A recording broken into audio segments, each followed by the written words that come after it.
Hey, Pardon My Take listeners, you can find every episode on Apple Podcasts and Spotify.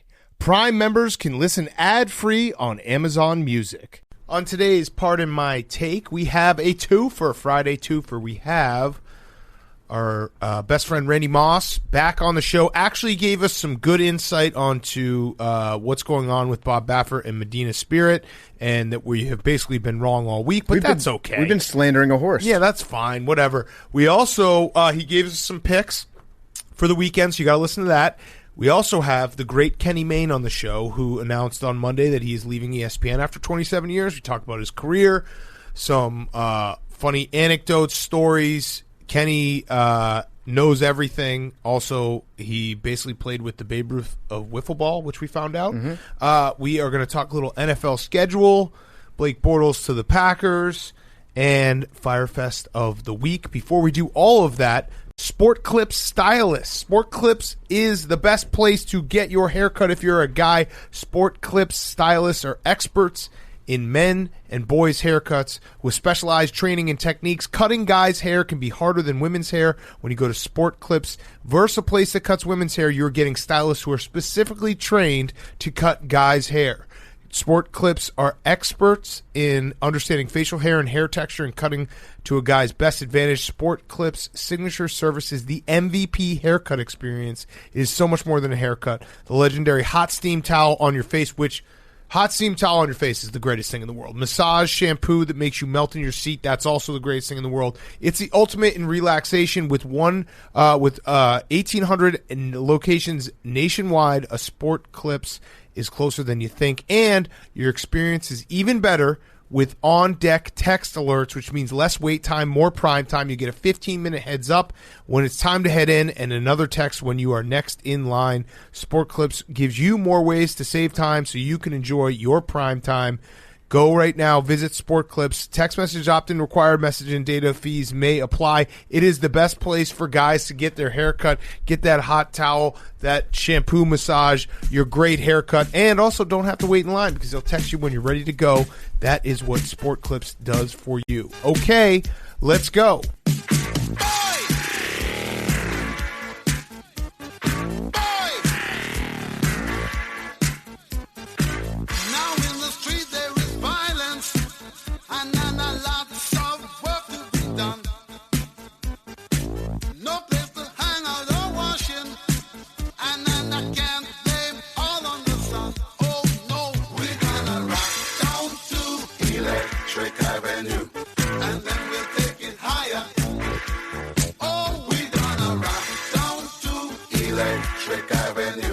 It's Pardon My Take, presented by Barstool Sports.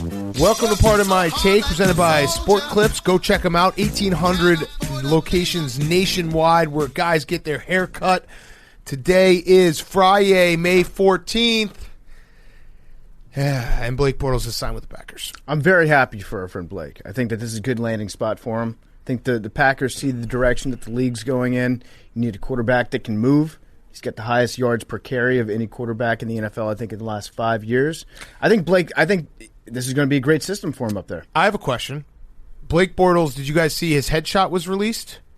Is that old? I didn't see it. I'm a good friend. I'm happy for Blake Bortles because he has a lot of hair in that picture. And we all know of him as a bald guy. It's his rookie year picture. Yeah, it's his rookie year picture. I mean, I would do that too if I were a veteran. I'd be like, guy. I'll just email you my picture. He's a bald guy. It's going to be cold for him up there in the wintertime. He does know that snow is wet. I'm being bullied now on text message by Blake and Jared, who are just bullying me. So, Jared Goff, Lions head coach, and Blake Bortles now, or head Lions, coach, quarterback, and Blake Bortles now quarterback of the Green Bay Packers. I'm happy for Blake. I'm a friend. I'm a consummate friend. That's all I'll say. I'm a friend. Are you rooting for him? No. You're not. Is it a group text or are they trolling you simultaneously? It's a group text. They're trolling me simultaneously. If Blake gets into the game against the Bears, you're not going to root for him to perform well? No. Wow. I don't want him to do bad. Some things are bigger than sports, Big Cat. No, I want him to. So you're rooting against our friends, is what you're saying. No, I sounds like a blowout. What? You always root against our friends. The Bears are up by 30. What do you mean? Do you want Blake to score? I'm having trouble computing this. The Bears are up by 30 on the Packers? Yeah. Then I want Blake to do well. Okay. I want Blake to go 15-2, both losses to the Bears. The Bears beat the Packers in the playoffs, and then Blake gets a $300 million contract. I mean, I think that would work out well for everybody. That would be awesome. That would be great. I think it's a smart move by the Packers. I really do. Do they have Tesla chargers in Green Bay, Wisconsin? I think Blake is the only Tesla owner in Green Bay. I hope every grocery store has like electric car parking up there, and Blake just gets to park right up front wherever he goes because there's never taken. I am actually happy for him. I'm very happy for him. He is a friend. He's been a longtime friend of the show. He has to come back on, and maybe what I'll do is I'll probably just try to get him to bash Aaron Rodgers. He is sabermetrically the least likely quarterback to quit the Packers to go host Jeopardy. That's true. I don't think that's true. I don't think Aaron Rodgers could host a Wikipedia club. Nope, absolutely not. Absolutely not. Do you see 2 Tesla destination chargers in the city of Green Bay, 201 Main Street and 465 Pilgrim Way? Oh, thank you, Jake. Thanks for actually looking that up. That was fantastic. All right, do you think that the Packers have contacted Andrew Luck? No. Here's the other thing, and this is a good segue to the schedule release. I think Aaron Rodgers is going to be the quarterback of the Green Bay Packers week 1. I still do. We have our friend of the program, John Kuhn, acting as an intermediary to the public, saying that he thinks there's a way for them to come together, which essentially means the Green Bay Packers are going to pay Aaron Rodgers a shitload of money. And the NFL schedule came out, and there's 5 primetime games for the Packers. I'm not trying to get woke, but I think they're probably are like, you know what, he's going to be a Packer. They're just trying to get Aaron to show up and play because Aaron likes being on television. Yeah, but could you imagine if Jordan Love is, maybe it'll be Blake Bortles, but if Jordan Love starts and he stinks and they're on 5 primetime games, they think that Aaron Rodgers is going to be a Packer. Or they knew they were going to sign Bortles. I'm not going to let myself get excited about the idea that Aaron Rodgers won't be on the Packers. I think it's a good possibility. I've already have full disclosure, I have 7 to 8 Photoshop pictures of Aaron Rodgers in a Broncos uniform in my phone right now. Guys, I've got some news about Matt LaFleur because much like you were texting with Blake, I hit the other side. I texted Matt to tell him to take care of our special boy Blake up there. Mm-hmm. He's a green bubble guy now. Oh, he's had a rough offseason. See ya. Very rough offseason. Dude. Peace. Him and Melinda Gates. Actually, Melinda Gates got to flip back to blue. Yeah. That's probably great for her. She doesn't have to pretend to use Bing anymore. Yes. She's shopping for vibrators. Yes. Whoa. Bonk. I'm just saying, Bill that's a bonk. I mean, I've used Windows 2000. I don't think that Bill Gates is going to be able to find a clitoris. Bonk. Just saying. Talking about Melinda Gates' pussy. We promote self-love on this podcast. All right, so the segue to the schedule release. I am so over the fact that the schedule release is supposed to be some big deal, and then it just gets leaked all day. It's the worst kept secret every year on the day of the schedule release. You know what? It's become different. They flipped it on us. Right now, the schedule release, the most important day is the day that they announce when they're going to announce the schedule release. Right. Which was like last Friday. They're like, breaking news. We can officially confirm that the schedule release has been scheduled for next week. Yeah, but it's just so stupid because it's like, if you want to make it a big deal, I'm all for that. If you want to make it a big deal, like the bracket coming out, make it so that no one knows it. There's no leaks. It's fucking like the NFL's the only one who knows it. The teams don't even know it. But because all the teams get, and there are some funny videos. The Chiefs had a really funny video where they had a clip of Andy Reid saying, "We're excited to face the challenge of Team X," and it's real clips of everyone on their schedule. I think the Chargers had a funny one with Bosa. Like there's some funny, cool things that social media teams are doing, but it just gets so many people know the schedule beforehand, and everyone has it. Like someone sent me the Bears one, like. At like 8:00 in the morning on Wednesday. Yeah, because they have to tell the teams because they have like Justin Bieber concerts that come into town. They're like, okay, we need to make sure the stadium is accessible on this day and that day. So people in the building have to know ahead of time. But yeah, I missed the build up and the drama of having it all come out at once. Yeah, I couldn't keep track of which teams had been leaked. Right, exactly. There were too many leaks. Exactly. Because once I was catching up with one leak, there's another leak. They're like, hey, have you seen the leak yet? And I was like, I'm still mentally trying to think of the first leak that I saw, which was the first game of the season, which I've already forgotten. Yeah. I didn't even get that. That was the big crime. It didn't give me enough time to process the big days, like the Thanksgivings, the opening days, the Christmases, the day after Christmases. We have an awesome Thanksgiving schedule. Yes. So Bears-Lions, which that I won't even count as awesome. I just won't, because that's usually the game that's the worst. But then we have Raiders-Cowboys, so John Gruden in your living room on Thanksgiving Thursday. And then the nightcap, Josh Allen versus Jameis Winston, is going to be incredible. Yeah. And I'm just excited. I have a few notes that I circled. The first one I circled was Week 7, Monday Night Football, the Saints at Seahawks. I think that will be the first moment where we're like, oh, yeah, Drew Brees isn't on the Saints anymore, because we'll be waiting to watch Monday Night Football and for Drew Brees to break some record that isn't there anymore. Yeah, and then there's Tom Brady going back to his old stomping grounds. Week 4. His college friends are meeting his old high school friends. Yep. Taking them back up there, and that's probably going to be the weekend where he breaks one of Drew Brees' records, I think. Yes, probably. Probably. They have that circled. Hank, what were your thoughts about that? I know that you felt a certain type of way about your old friend Tom. People were saying I was salty. All I said was the analogy didn't make sense. He said, high school friends versus college friends. You go to high school for 4 years and you're in college for 4 years. He was in New England for 20 years. He's been in Tampa Bay for 1 year. So I just said it's more like, your lifelong friends of 20 years meeting your new coworkers that you moved to a different destination for and have been there for 1 year. And we're extremely successful with. Which is a fact. Mm-hmm. Yeah. And after partying. After your old high school friends were like, we don't want you back, get out of this town. Better partying, more fun to be around. Weather's Warmer nicer. weather, Won me the biggest bet of my life, so better coach. You're not gonna make me feel bad about it. Tom Brady Sr. said they're fully expecting to destroy the Patriots. So there's definitely some bulletin board material. I love Tom Brady. I've always said it. If they're not playing the Patriots, I'm rooting for the Bucs. But I obviously hope the Patriots fucking wipe the floor with them. I have a theory about Tom Brady Sr. I think that he changed his name to be Tom Brady Sr. after Tom became so successful. That's what I would do as a dad. Yeah. Like if my son starts winning Super Bowls, boom, I'm changing my name so that everybody knows I'm that kid's dad. Yeah. I mean, that's it. That would be a power move. We have the London games back. London games are back. One of the greatest London games that I'm just... But they're Mexico City games. But they're London They're games. in London. But they're Mexico City What do you games. mean? Mexico, I think there was supposed to be a Mexico City game, but because they... It's like when the Raptors play home games in Orlando. They're not up to date with the COVID protocols yet, so they're doing it in London, but they're calling it a Mexico City game. It's like when they do Saturday night football and it says Thursday night football. Correct. Correct. Okay, that makes sense. So the Dolphins versus Jaguars in London. That is going to be a hilarious game that no one's going to watch, but we're all going to watch. Well, people are going to watch it. Like I love watching. Florida is it teams. 9 a.m.? I love. You didn't listen to what I said. I said everyone's gonna be like, this game sucks. We're not gonna watch it, and then we're all gonna watch it. No, I'm gonna watch it. You better believe I'm gonna cruise Instagram before the game, looking up the hashtags for Jaguars fans and Dolphins fans over in London, going like full body paint, the old Jaguars outfits where they actually look like Jaguars. Yeah. And then you got Trevor Lawrence over there. That'll be interesting. And it's Dolphins. Dolphins and Jaguars. Yeah, so you got those are two teams that should absolutely under no circumstances ever be playing in England.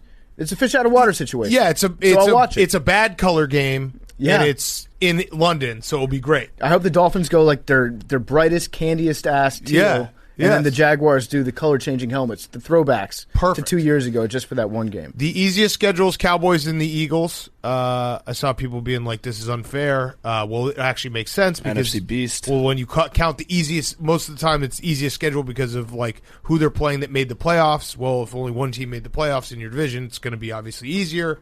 But that's the easiest schedule I saw. Who was the hardest? Steelers? I don't know who has it. Bears were like 3 or 4. I feel like the Nate Sudfeld probably got the Eagles the easiest schedule. Yeah. That game actually changed the tide of the entire NFC Beast for probably the next 3 or 4 years. Yes. Turns out that maybe it was a smart move to do. But yeah, the Steelers kind of deserve to have a tougher schedule. I want to say it was the Steelers. I'll look. All this doesn't matter. This is really just an excuse to talk about football in late May because none of this matters. The Raiders matters. have the hardest, and then the Steelers. Okay. Do you have the list? Yeah. Where are the Bears? 5? Raiders, Steelers, Texans, Lions, Bengals. Okay. Are the Texans even going to show up this year? No. I feel like they haven't. They've No. just kind of accepted the fact that they're not going to be a professional football team. Yeah, they if they just forfeit every game, I'd be like, yeah, that makes sense. Yeah. Bears are 22. The R word, they're 27. In terms of easiest Strength of schedule? What? I'm looking at Warren Sharp's Twitter. What did he say? He's probably got a proprietary formula. And I'm looking at a graph. Too and much what math. does it say? It says the Strength of schedule. The Redskins are 27, and that's not the team name, Bears right? are 22. They don't have a fucking team name. They don't have a nickname. We don't need Until a they nickname. do have a nickname, I'm not going to give them any You respect. don't need a nickname. Toughest We don't strength need your- of You need a schedule, mascot. NFL. You need a mascot. We made the playoff. This is going to be great did you because make the playoffs, Hank? we have an interview coming up with Kenny Mayne where it's like we don't cut out any of our mistakes, and it's like this. You're just seeing it live. All right. It would have been sweet if the football team had done their need a schedule release, mascot. just showing What about the kids, the PF? different teams that Ryan Fitzpatrick has played for. And it's Yes. like, we're playing against the Bills this weekend. Playing against the Dolphins this weekend. We don't need a mascot, Hank. I've said this a million times. We don't need a mascot. We're a football team. We play football. The fact that you need a mascot to get pumped up for a football game actually tells me you don't really love football. No, I just care you about love the cheering, kids. You I love care cheering about the for a kids. cartoon character on the field. I care about the kids. Okay. Wait, Hank. This is just the schedule grid. 5 easiest schedules. Is this opinion? Is Warren Sharp giving opinions on here? Look at the tweet I sent had the 5 easiest schedules and the 5 hardest schedules with a I have win corresponding graph. percentage. By win Yeah. So percentage, 22 okay. is the hard. Like 32 is the hardest. I have 32 is the 5 hardest. easiest schedules. Right. But when you said Bears 22, Washington football team 27, that's not 27 easiest. That's the 20. That's flipped. 5 easy schedules. The Number 1, the Redskins 49ers. are 27. Number 2, the Broncos. Number 3, the Browns. Number 4, the Dolphins. Number 5, the Bucks. 5 hardest schedules: the Bengals, Lions, Yes. Texans, Steelers, Raiders. Right. But right before that is the Washington football team, and then the okay, whatever. Yeah. We're on the same page. I know, but when you say 22nd, I immediately think easiest. I literally am just reading numbers. Yeah. Hank's The reading- Redskins are 27 on this chart. I want to know. Bears are 22. I want to know what his formula is because I'm looking at something else that has it different. It's proprietary. It is proprietary. I see. PEMDAS. Yeah. There was also one other quirk. The Ravens, I think they have like a month and a half where they don't have a road game, which is pretty sick. I always love looking at those. Like, oh my, Yeah. how could the NFL do this to a team? Yeah. Where you have like a Sunday night game, a Thursday night game, a Sunday night game, and then like a Monday night game to start, and then Sunday, then Thursday, then yeah. Sunday. Yeah. I like looking at that because ultimately it gives you something to talk about when it Yeah. comes to the NFL season. We're here. And it's going to be totally meaningless. Yes. Absolutely yes. meaningless. The Bears don't have any back-to-back road games. That was the only plus I saw. What do you got, huge. Jake? Usually you get a bye after London. The Dolphins don't have that. What? They play Jacksonville Sunday, October 17th, and then Mexico Sunday City the game. 21st is Yeah, it's Atlanta. Mexico City, dude. Oh, but still, they usually give you a bye Well, after and the I don't- national and games. I would just stay over in London if I were them. It's That way you don't yeah. have to fly back and forth. It's going to take me It's going to take me at least 3 years to wrap my head around 18 weeks. Like just seeing it, football is just going to go forever, You know what I'm doing? which is great. You know the Super Bowl's on February 13th. That's getting, awesome. We're getting close to the Is that dream, Valentine's baby. Day? Yeah, We're so close to the dream. It's getting just that much closer to March Madness. So I think what we should do is this is what I've been doing when I'm looking at every team's schedule. I'm just predicting what I normally would predict and then throwing a tie-in at the end. Got it. So I'm like, okay, 10-6-1. Let's take a look. The 49ers, I feel like they're going to be new quarterback, probably 8-1 this year. Yeah. The Broncos, they're going to be 5-11-1. Yeah, it's just I don't like the numbers. Don't compute in my head anymore. Like saying, "Oh, this team's going to go 12-5." That's just wrong. It does. It feels bad. 13-4. That's wrong. Like 7-10. yeah, Ew. 2-15. That's gross. It's so gross. I would almost rather finish 1-16 than 2-15. Yeah, or 0-17. That would be incredible. Man, imagine if a team.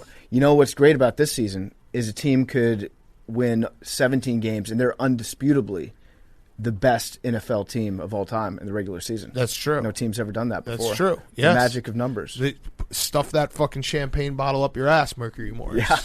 All right. Anything else before we get to our great interviews? We got Randy Moss, then we got Kenny Mayne.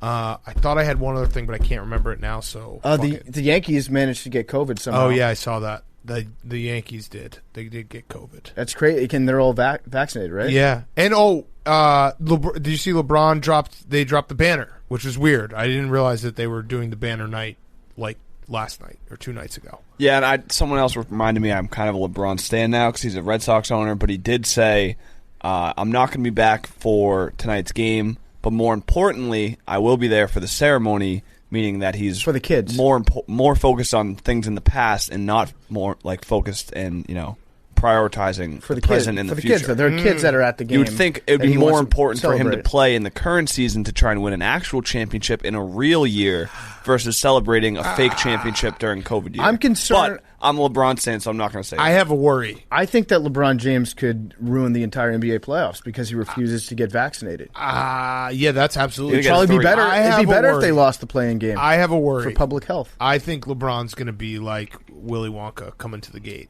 Like he's just hobbling, does a tumble, and now he's just dropping triple doubles in everyone's face. Like I think he's going to be fine. No, I totally believe him when he said he doesn't think that would be 100% again. It sucks That because wasn't a setup at all. He's playing mind tricks with me where I'm like, yeah, you know what? The Lakers do kind of suck right now. Like they're not going to be healthy. If they have to play the play-in game, that's even more games. And then I just deep down, it's kind of like the Aaron Rodgers playing for the Packers. Like deep down, I know LeBron is going to just start yamming on people, and I'll feel so stupid for thinking the Utah Jazz are going to beat the Lakers. I think you're giving LeBron James a lot of credit when it comes to this strategy. You're saying that LeBron James, unless can turn it on, yes, unless yes.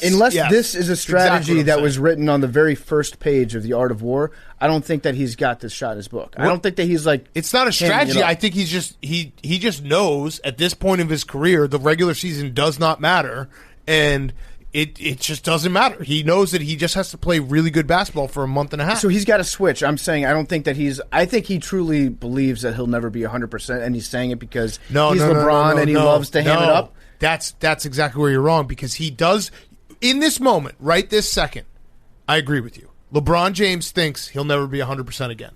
But then when he starts playing playoff basketball, he's going to be like write an Instagram post like to 2-week-old LeBron, 2 weeks ago LeBron, be like, 2 weeks ago you thought you'd never be 100%, and look at you now, like old head dunking on people. So this is incredible. I don't doubt that for a second. I'm saying he's not planning that. Yeah. This is not like a master No, but he'll plan. surprise himself. And he'll surprise himself. Yes. And he'll be like, right, it's always darkest before the dawn. Yeah, like, I can't believe it. Something I didn't know until I had to walk through hell to get to heaven. Yeah. Thanks to you. Zero Dark 30-23. Thanks to you, second week of May, LeBron, I am the man that I am now in June. Correct. Yeah, that okay. is absolutely what's going to happen. Put a mark on this because I'm pretty sure that, we're on the same page. Yes. I just don't think that LeBron doesn't plan these things. He just always finds himself in these situations. Right. He's always overcoming it. Yeah. So, I mean, I'm excited for NBA playoffs. I do think that the season went on too long. Like, I know that they played less games than usual, but it should have started 2 weeks ago. They should have played 60 games, 62 games. All right, let's do – and we have – are you guys going to do any type of bet? We should talk about that. We got a Mayor's bet. Capitals and Bruins. Well, we got the regular season of NHL hockey wrapping up at the same time, concurrently as the playoffs start. Somehow they've managed to figure out a way to schedule that in there. What do you mean? There's still regular season games going on this weekend as the playoffs have started. So got it. if you're watching hockey on television, be careful. Make sure to look for the little Stanley Cup logo in like the bottom right corner. That's a playoff game. Okay. But it's Bruins Caps this weekend. It's When's the down first game? At US Air Arena in DC. Great schedule. Every other aka day Verizon. starts on Saturday. Saturday night. Kind of not a great Saturday. schedule for us. No, well, it will become great because it will go Saturday, Monday, Wednesday, Friday, Sunday, Tuesday. The Bruins are gonna. It'll be over Sweep by the them? time it gets. Oh, to okay. Sunday. This is the Chara revenge game. True. I I have like a it. tip. If you're watching on NBC, it's a playoff game. Boom. Love it. Yeah. All right, so Hank, Mayor's bet. Yeah. Loser has to buy a cat. Loser has to purchase Hank's butt implants.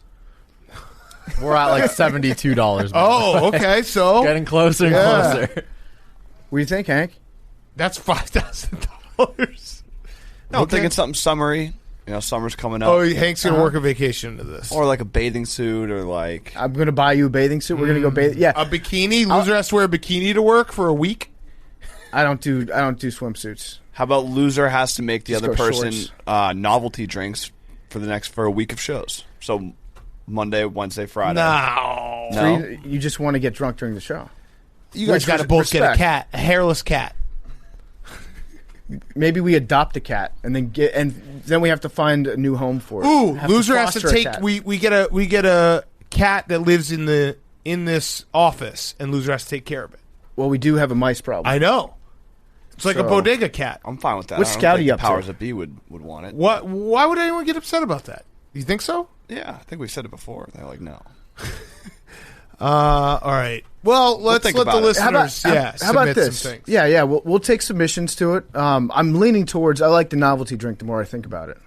Yeah, of course. Summertime. It's not even a bad bet. No, it's a good bet, That's Hank. the easiest bet ever. And then the winner, the loser should also make enough for themselves, too. The bet should be the winner should be the listeners. Wow.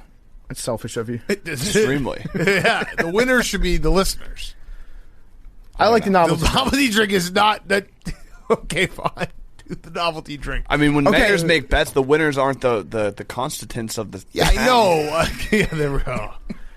Oh man, constituents. Whatever. The constitutions of the town. Constitutes. They're actually cousins of prostitutes. Okay, how about this? In order to make the winners the ultimate listener, we'll do the novelty drink thing, but it has to be a really big novelty drink, so the person gets drunk during the show, and then everyone's like, "Oh, that's so funny." And then they really lose. Yeah. Okay, we'll think of it. I think you could do the novelty drink, but I think listeners should think of something that they can win at. Like whether it be, I don't know, the loser has to do something or a picture or something. I don't know. Whatever it may be. We'll figure it out. But you guys are ready to go. You're locked in. I'm ready to go. I'm feeling confident. Like I said, it did feel like a couple weeks ago when there was the whole Tom Wilson incident. That sounded like the start of a championship DVD. Yeah. I think it's the Caps year again. The Caps year, yeah. The only thing I'm struggling with is the penalty box. I'd like to incorporate Cap into a T-shirt for Caps year, but then if it says like Caps year on it, then people are like, "Yo, that's Cap." Mm-hmm. You know, someone can immediately tell that like. They have I see how an you're immediate struggling. put down. Yes. So logically it doesn't work, but I'd still like to work it in somehow because Cap's so hot right now. So we'll have to figure that out. So hot. Cap and saying so hot and saying that 8. I like saying that too. So hot. That 8. I love that for you. Yeah. Oh, dude, I love that fucking Instagram tag when it's like, "I love this for me." It's the best. Been like, I'm living my best life. I love this for me. I love what's going on for me right now. All right, let's get to our interviews. We got Randy Moss talking about Medina Spirit, giving us a winner, and then we have a great interview with Kenny Mayne. Before we do that, I want to talk to you guys about a great sponsor, Viore. This is one of those sponsors. I'm going to throw it out there. I'm giving my personal guarantee you will love this sponsor. It is a sponsor that once they sent us one pair shirt, I wore it, and then I went and bought so many more. I have a ton of these shirts now. They're so soft. They're incredible. Sweatpants, shorts, everything. Viore means mountain, but to us it represents the view from the summit, the expansive clarity it can provide, an awe-inspiring experience. It brings a new perspective on performance apparel. Perfect if you are sick and tired of traditional old workout gear. Everything is designed to work out in, but doesn't look or feel like it. It's so freaking comfortable you want to wear it all the time. That's me. I'm not a workout guy. I wear it to work. The product is incredibly versatile. It can be used for just about any activity like running, training, yoga, or just going to work like me. So Viore, it's like I said, the shirts are super, super soft. It looks great in every day. Outside the gym, inside the gym, all of it's there. Viore is an investment in your happiness. For our listeners, they're offering 20% off your first purchase. Get yourself some of the most comfortable and versatile clothing on the planet at Viore clothing.com. That's VUORI clothing.com. VUORI clothing.com/PMT. Not only will you receive 20% off your first purchase, but enjoy free shipping on any U.S. orders over $75 and free returns. Go to VioreClothing.com/PMT and discover the versatility of Viore clothing. I cannot recommend it enough. VioreClothing.com/PMT. One more time, VUORI clothing.com/PMT. If you buy one of those shirts, I guarantee you'll love it. VioreClothing.com/PMT. Okay, here he is, Randy Moss. Okay, we now welcome on our favorite recurring guest. He's wearing a recurring guest shirt. It is Randy Moss, live from Pimlico. He's actually outside of a barn with birds chirping. The sun is shining. We have the Preakness. Randy, great to see you. Let's quickly try to get a little, wrap our head around what has happened in horse racing in the last week. Not great for horse racing, but give us the the expert analysis of everything that's gone down with Medina Spirit and Bob Baffert. Sure, and that's actually Medina Spirit is in one of these stalls right behind me, along with Concert Tour. I decided to give you guys the big time treatment here at the Steaks Barn. Don't pee. Don't pee. Don't pee on any hay. There's somebody back there with some cough syrup. Yeah, don't do that. Be careful. Hopefully, the blinding glare off my forehead won't distract you guys from what I'm going to tell you here. So there are a couple of points I think that people don't really understand that need to be made. I mean, first of all, a couple of years ago, with all the horse breakdowns in California and elsewhere around the country, the horse racing industry made a concerted and actually a noble attempt to completely dial back as much as possible on all medications that horses have in their system during the running of a race, especially medications that could have the possibility of deadening pain that horses feel during a race, which would not be good for the horse, right? Or the jockey, So that's where we got to where we are now, where even incredibly minute traces of medication in horses' systems on race day, medications that wouldn't have any impact at all on how fast the horse ran, can still trigger a positive test, okay? Bob Baffert, the trainer, obviously, of Medina Spirit and Concert Tour, has had 4 or 5 previous occurrences of positive tests over the limit of these permissive medications, even before we got to the Kentucky Derby. Okay, rules are rules. Every trainer in the Derby knew the sensitivity of the tests, and they understood that even though the rules might be a little draconian as far as what the horse can have in his or her system, that they had to take every precaution to make sure that didn't happen. All the other trainers apparently successfully navigated that. And once again, we're in a situation where a Bob Baffert horse did not. Rules are rules. And if the split sample comes back, the second sample that Baffert is sending out to verify the presence of betamethasone in the horse's system, if it comes back positive, the horse is going to be disqualified almost certainly from the Kentucky Derby, and there's going to be a long court. It's long drawn out lawyering and court cases and all that. This time next year, we may not officially know the court outcome of the Kentucky Derby, but I feel pretty confident in saying that the horse will probably be disqualified. Now, the second thing I think people need to know. The real victim here in all this is the horse. The little horse ran his heart out in the Kentucky Derby. And the amount of betamethasone that he had in his system, absolutely, positively, in my opinion, and according to the opinion of some of the top veterinarians that I've talked to, made zero difference whatsoever in the way the horse ran in the Derby. Okay? It was just, I tell you what, it was 1/1,000,000th of a gram of betamethasone that the horse had in his entire system. We're talking about a 1,000-pound horse. There's no way that it had any impact at all on the way he ran. So people need to understand those two things. Baffert deserves to be punished.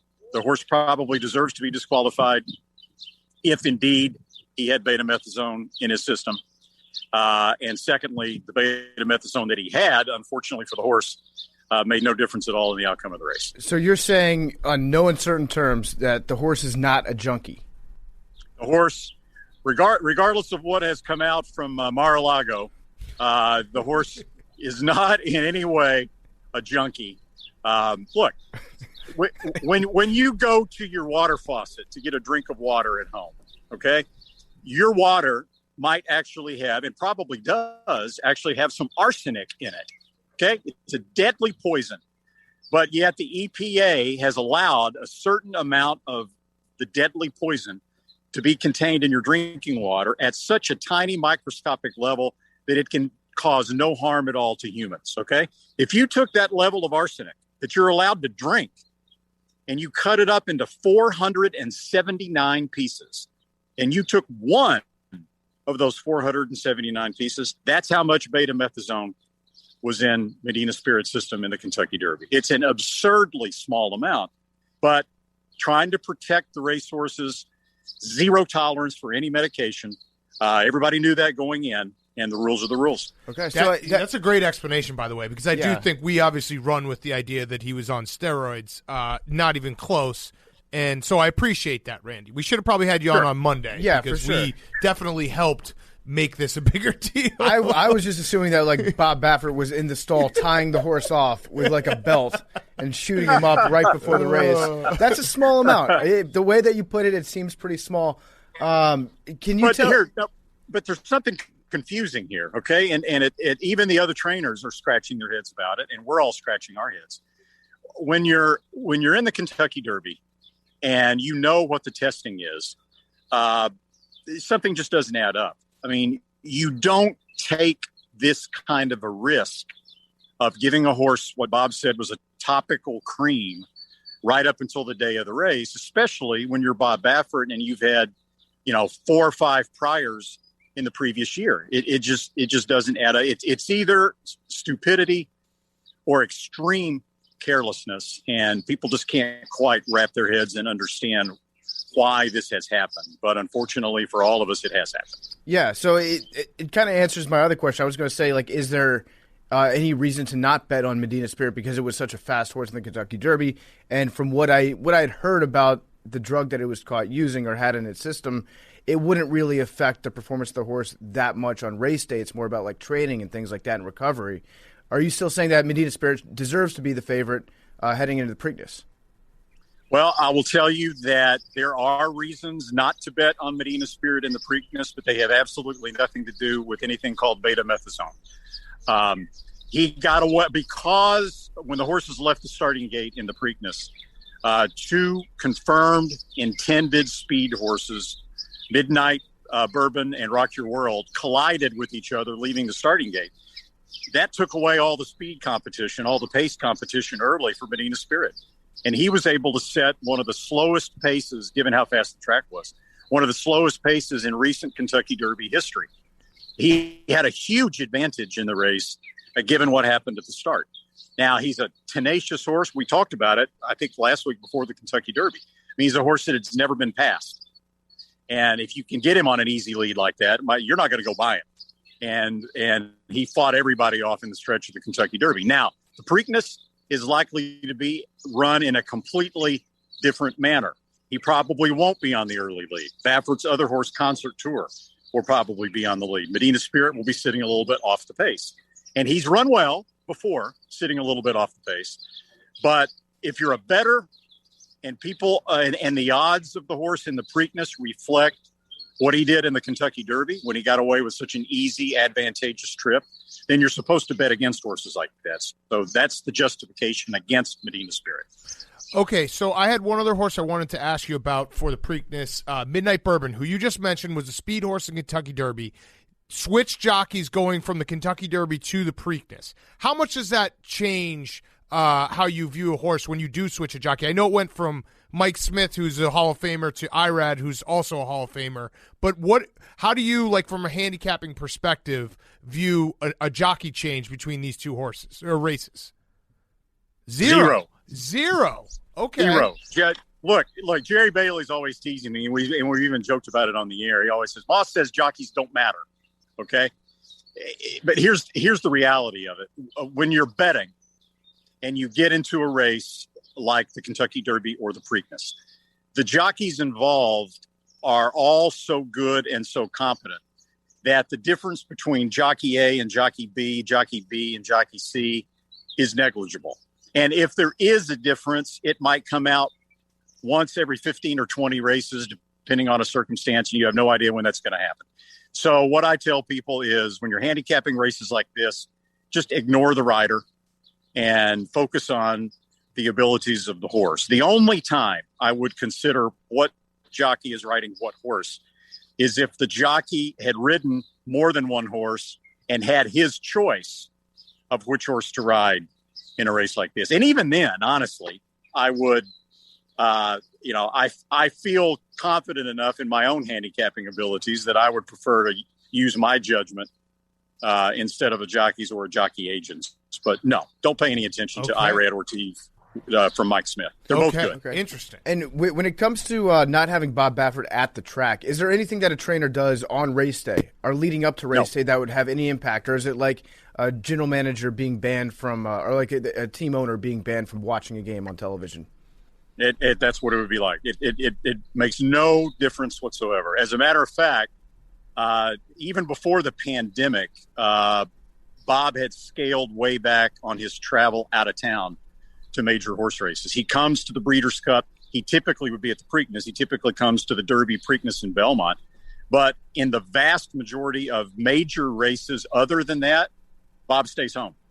And in fact, in his living room, he's got a couch and he watches TV. He watches NBC, TVG, whatever's on where he can watch his horses run on what he calls his grade 1 couch. Ooh. He's won so many grade 1 races sitting at home watching on TV. He calls it his grade 1 couch. So it makes no difference at all whether he's here or not.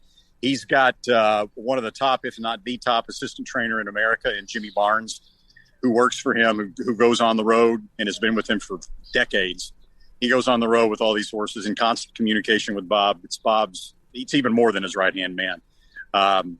And so he's very well cared for. That's a great assistant trainer name, Jimmy Barnes. Yeah. Jimmy Barnes. Yeah. Are they testing? Do they test the horses for corona? Can they get COVID? I don't know. I don't know if horses can get COVID or not. I think they probably could, but I don't know if you would know if they had it. I'd like to know that on the day of the race. Yeah. Now, they are pre-race testing.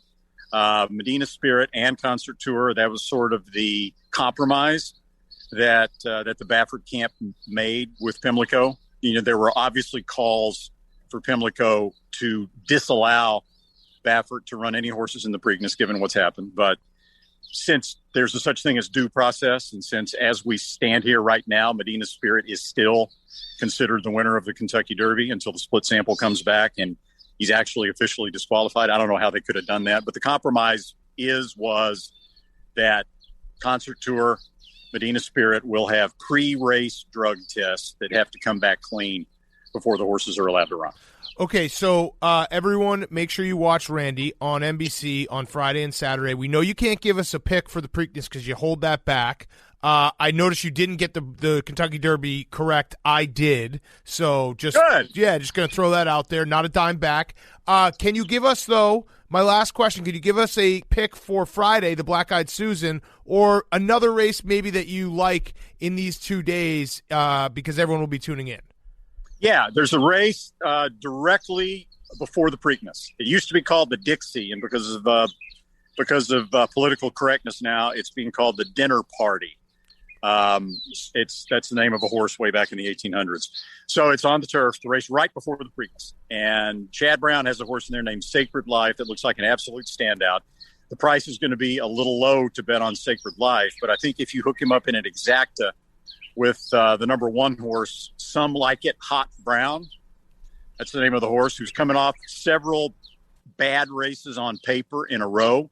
But in his last race, he was caught up in an unbelievable speed duel and ran actually well considering that. And he should get a much better trip. So I like the 5-1 exacta, Sacred Life and Some Like It Hot Brown in the race before the Preakness. And I hope to hell my horses run better than the ones I gave you last week. I love it. Sorry, everybody. No, that's okay. It's PFT, you got any last question? I was just wondering, like, is there any animosity from the other trainers? Actually, is Medina Spirit right behind you? Yes. He's back underneath. Here. Can I apologize to him? There you go. I'd like to apologize to the horse. You can't really see Medina Spirit. I'd like to thank Medina Spirit. Medina, I'd like to say that I'm sorry for canceling you, for attempting to cancel you. You did not deserve that. You're not a junkie. I made a mistake. I jumped to conclusions, and I will own that. Yeah. I apologize to you. Okay. He says apology accepted. Okay, right. Great. I feel better. So to answer your question, yes, there is animosity from other horsemen because they believe that there was at its most innocent, there was carelessness here and extreme carelessness that didn't have to happen, and that it's given the entire sport a black eye. And so there is definitely a feeling of animosity over this. Yeah, but you know what? Everyone needs, a bad guy to point at. Bob Baffert's who's the bad guy? Bob Baffert. Never seen a bad guy like him, There are people that have even invoked Lance Armstrong. Yeah, I've seen that. I wouldn't go that far. I wouldn't go that far because, again, this is not a Balco situation. This is a therapeutic medication that's used widely in thoroughbred racing, but other trainers pulled way back on when they stopped using it, and apparently that wasn't the situation here. Got it. Okay. Well, thank you, Randy. I think we finally have some clarity. Look, great shirt. He's wearing the recurring guest shirt. It's really only you, Rachel Nichols, and Spencer Hawes that have that shirt. One of our classic plans where we're like, we'll send everyone a shirt, and we just didn't do it. But thank you. Good luck this weekend. We'll be tuning in, and we'll talk to you in a few weeks before the Belmont. All right, guys. Take care. All right, thanks, Randy. Randy Moss is brought to you by our great friends at Noom. If you can think about everything you've ever learned about getting healthy, there's a lot of contradictory information out there, and things like that old-fashioned food pyramid aren't much help, so enter Noom. You know how to chew. You know how to use chopsticks, maybe. You know how to fold a slice of pizza so the cheese doesn't slide off and you get that perfect first bite. But do you really know how to eat? Noom says if you want to lose weight, it's not about that one thing that you ate today, but it's about how you eat in general. If you've ever gotten questionable food advice, you know that a lot of times it can be very confusing. You don't know what's really good for you, what's not, what's a fad, what actually works. You're not sure if it's actually good advice that you're getting. It's not about what you just ate, but it's about how you eat in general. So Noom is going to teach you about eating, your cravings, and how to build new habits so that you can ditch your misconceptions and get smart about food and the choices that you make. It's built-in psychology, and Noom teaches you how to eat so you can accomplish those health goals, and you can stick with them long-term because you don't need rules to lose weight. You need knowledge. With Noom, you pick the health goals that are right for you, and Noom personalizes a weight loss program to help your aspirations become reality. You have to eat better to feel better so you can understand your cravings, you can know how to shop, you can know that no food is bad food, you'll have more energy, you'll enjoy exercising again, and Noom will help you with their cognitive behavioral approach. It means that you're not just losing weight, you're building the habits that you need to keep it off. There's a science to getting healthier. It's called Noom. Sign up for your trial today at Noom, Noom.com/PMT.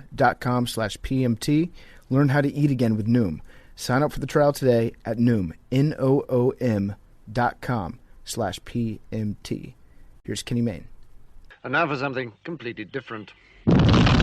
Okay, we now welcome on a very special guest. It is Kenny Mayne. You know him because he's been on your television for almost 3 decades now. He was in the news this week. He was trending on Twitter because his time has come to an end at ESPN for greener pastures. Are you retiring? Are you retiring from the game? No, our overhead is too much. We could, but we want to enjoy, I've got college kids coming out. We got, we have bills. So, and plus I think I'd get bored anyway. Like I'm old, but I ain't that old. So, I want to keep doing something. Yeah. So I saw you did an interview with Richard Deitch, who's been on this show, and he said, was it with Richard Deitch? I think it might. Yeah. And basically, no ill will. Your time has come to an end, but they might have offered you a contract that was so low that you had to say no. Was there any part of you though that thought maybe I say yes and just mail it in? Because that's really the American dream, right? Yeah, I wouldn't do that. I have too much even on the days where you show up late and you're kind of scattered. Like when it's time to do the show, like I have pride in what I do. Like I may screw around a lot, right? Like you guys do, but I still care about the product, right? And plus you're working with other people. Like you don't want to let people down. Yeah. When we screw up on what's called the fixed shows, the last show of the night that's going to repeat, we all make mistakes. You said the name wrong. You said 18 points and it was 19 and those kind of things, right? But other than that, I absolutely always give effort. Some nights you have more effort to give and you're better than it, right? Just like a game, right? You play better one day than another day. Yeah. What was your last day like at ESPN? Did they give you a farewell? Did they give you a gold watch? Did you have to turn in your gun and your ESPN phone? Was there a grand goodbye to Kenny Mayne, or was it just you tweet and you're out? To clarify, I'm not done. I'm actually, what day is today? I don't know when you run this, but I'm on Friday, Sunday, Monday. I'm golfing Monday. I'm coming in late, just letting you guys know. No, I have 7 shows to give based on, I'm supposed to work till the end of May, and it's not like over. You're on this show now, so it's over. Well, your key card doesn't work anymore. As soon as this drops. You know what? Because I'm on the show, you're right. Maybe they'll say your services aren't needed. But no, I'm not doing anything bad. I'm not saying anything bad about the company. And, no. I got nothing to say bad. Like I loved my time there, and they helped me get in the position that I'm in, and it turned out that they valued me at a certain number, and I said I'm going to go play the over. I mean I'm trying to be funny. Like that's what I'm going to try to do. I like that, and let's put it all into perspective. 27 years at the same media company is a hell of a run. We know how this business works. And it's cutthroat, and there are times when there's turnover and people are moving around and trying to get better offers. So I think it's an incredible run. I do want to talk about your beginning though, because I saw the letter. So that's far more interesting than the end. Yeah, the beginning though. You sent a letter to John Walsh that said check these 3 boxes or whichever box applies, and one box that said it just hit us. We love your work. Contract is on the way. Stand by the mailbox. The next one said, keep up the field producing. We'll call you when we need you. And the last one said, we'll consider hiring you about the time ESPN 5 hits the air. And that was it. That was the whole letter. It wasn't, there was no resume or anything. It was just that. They already knew me. See, the backstory to that is I started out, how far back are we going? Birth. So what was your first memory? I was born. My first memory was probably I burned my thumb at age 3. It was my birthday, and my grandma and mom said, don't touch the matches. Well, of course I'm going to touch the match. I'm a pyromaniac here. I'm going to town, Mom, and I burned my thumb. So that's probably my first memory, kind of a bad memory, right?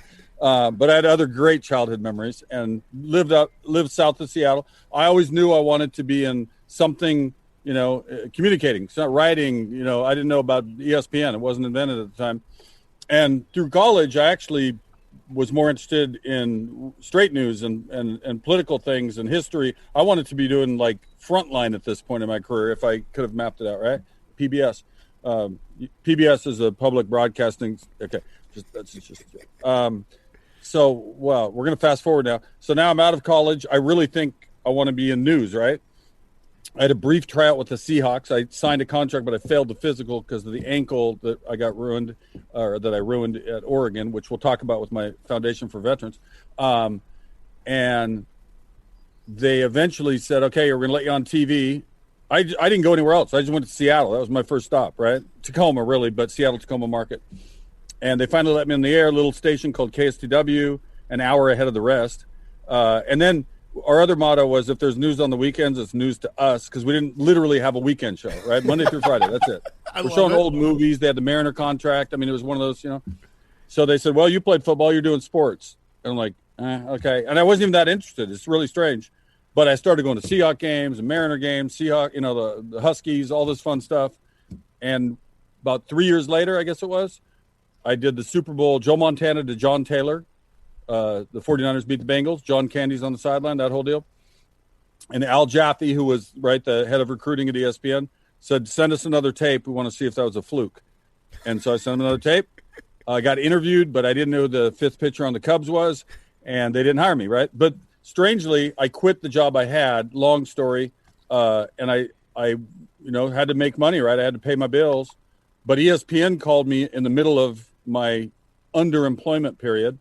I made garbage cans. I sold prepaid legal insurance. I worked for MCI, the long distance company. And for about 4 years, I was kind of like their Seattle correspondent, right? I was sometimes a feature story, pretty straight, not a lot of silly stuff. And sometimes just go interview Griffey. He had 3 homers. We want a soundbite for Baseball Tonight or whatever, right? And I was just kind of at the end of it, like, guys, how many things do I have to do until you get that I can do what I'm trying to do, right? And so I sent John Walsh that letter. And this is 4 years deep, right? I've been freelancing for 4 years. And he replied with the middle box. He said, keep up the freelance work. I just talked to him yesterday. I had a really nice call with him. And they hired me about 2 months later. So when you get to ESPN, I have to imagine that was a long story. That was a great story, though. You just covered like 40 years in about 4 minutes. You wanted me to hurry. That's efficiency. I could feel it. No, the garbage bins.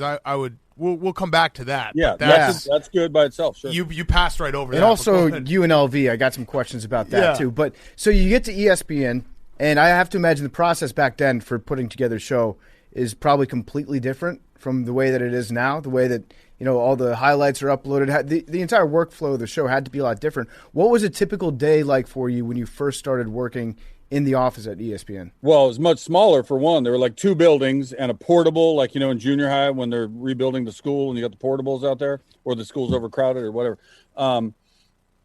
I started out on ESPN 2. The origin of that is Keith Olbermann and Susie Kolber were the lead anchors, right? The show called Sports Night.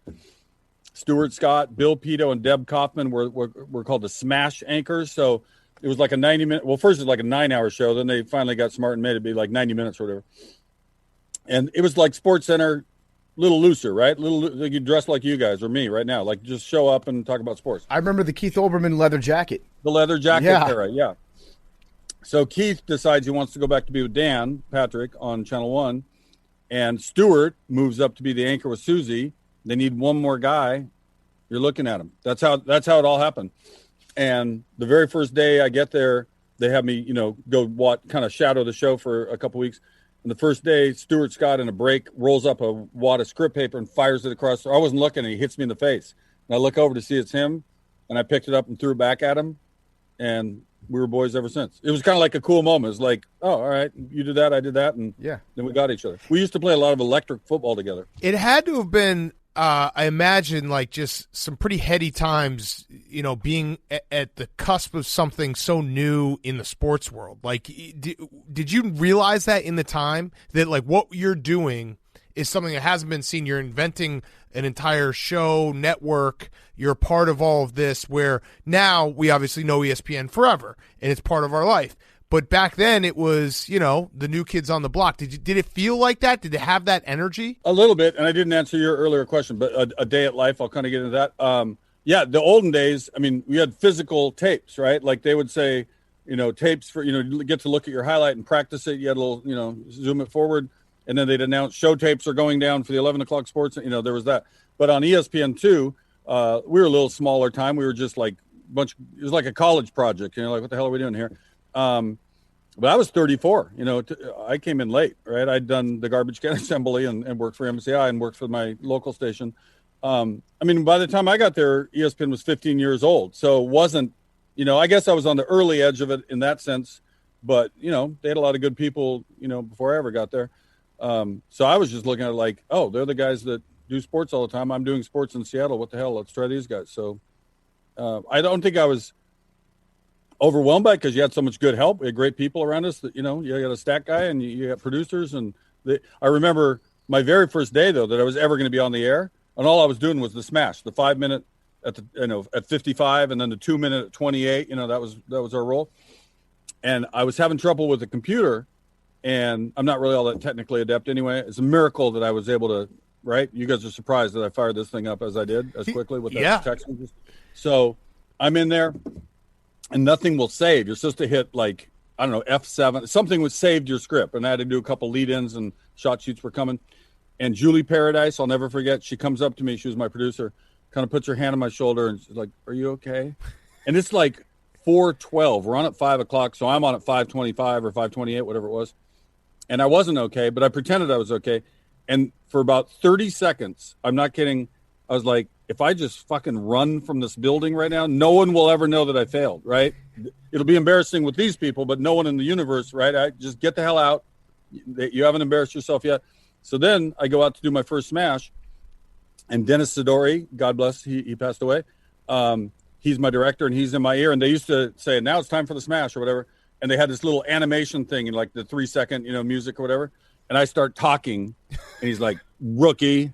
And it made me laugh because I knew then, it's not my turn yet.